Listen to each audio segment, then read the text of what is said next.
Turning now to new fallout from the Brexit vote that could affect not only your job, but your 401k as well.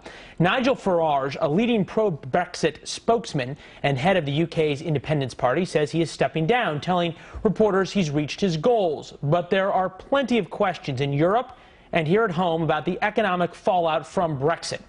Obviously, the market is closed today for July 4th, but take a look at this. Stocks tanked in the days after the vote, but a rally brought markets back to essentially pre-Brexit levels. So, long-term, are we out of the woods? To answer that question, Eric Schiffer, financial analyst, CEO of the Patriarch organization. Nice to see you, sir. Are we out of the woods? The Dow's back up. Things are good?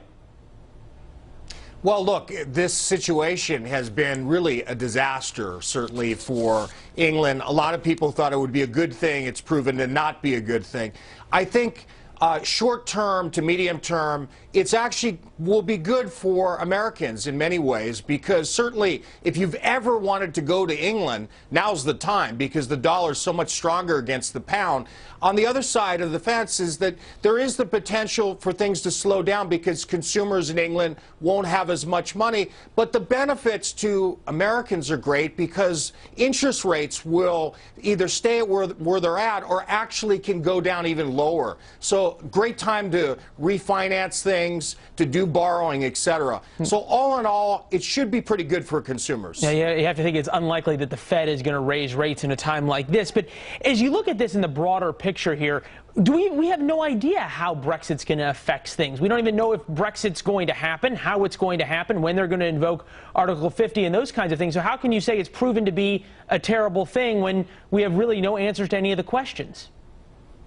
Well, I think we do have some answers, which is it has great uncertainty. And for investors, Leland, that's the big thing. Uncertainty means I'm not going to invest. Uncertainty means I'm going to stay on the sidelines. And when people stay on the sidelines, when businesses don't invest, we have problems. It lowers economic activity. Consumers retrench. Certainly jobs are not there. So these are the things we do know.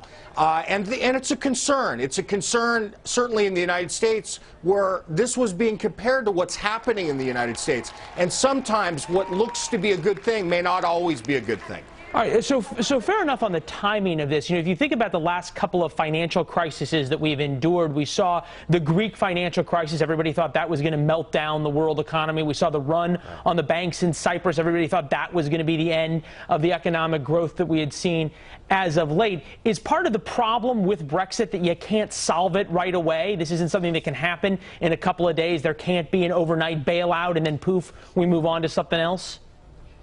You got it. So because you have the uncertainty, you also have the question of how much can the central banks really do? How much can the Bank of England really help? And what's the big thing in all of this is it requires the will of policymakers. And we know, look, in the United States, that's the biggest issue. Washington is inept. It's broken. It's not taking action. There isn't the guts to move forward. The same types of problems in England.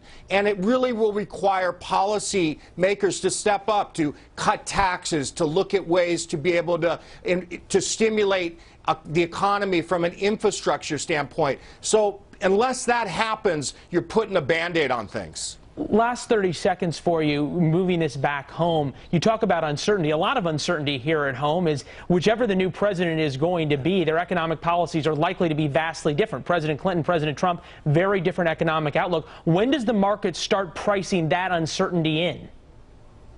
I think it's been priced in to a certain extent, but I think as we get closer, really depending upon what flushes out with the different programs that these different candidates show, I think the market may get a little more volatile.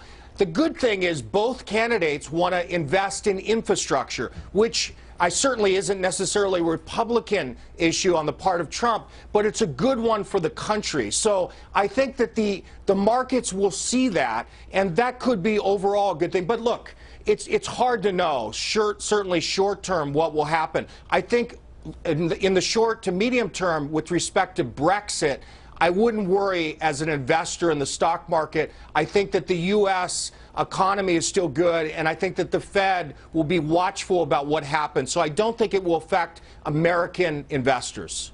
All right, Eric Schiffer, certainly affected them for a couple of days back last week. Appreciate your time, sir. True. Thank you. Thank you, Leland. The Blue Angels